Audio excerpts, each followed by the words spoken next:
बौछी हतर छौड़ा चल जही भीतर छौड़ा देवे पड़तौ दर्जा घर वाली के।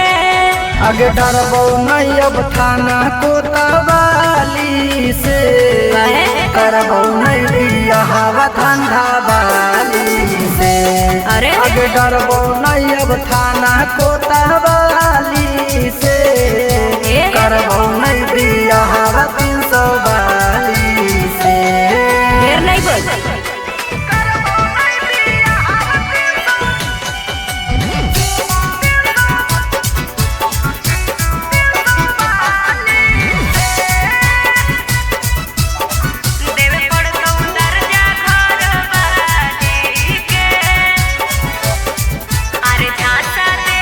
झांसा दे के सदिया के 4 साल से रे हमर करो हानि शोषण।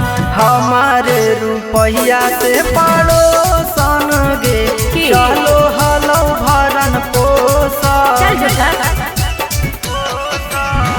बढ़ल परेशानी हकौ तोरे निशानी हकौ हमर संग की कैनी सब मुँह जवानी हकौ लेनी सवाद उठलाली के।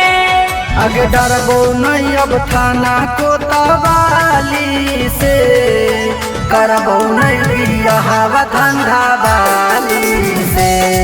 आगे डरबौ नहीं अब थाना कोतवाली से, करबौ नहीं बियाहवा 300 वाली से।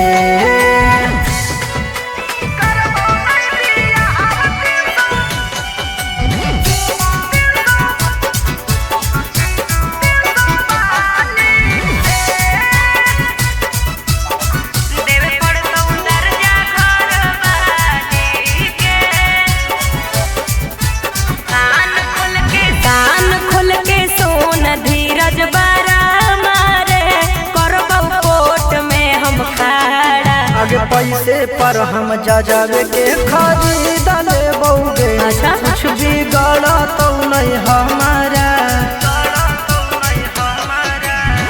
जोर हम लगैबौ नीरज एड़ी से चोटी सुनले तोरो खिलैबौ सूरज जेलवा के रोटी सुनले देखली है पावर बगल वाली के।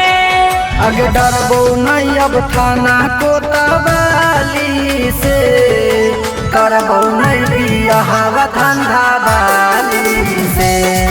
आगे डरबौ नहीं अब थाना कोतवाली से, करबौ नहीं बियाहवा 300 वाली।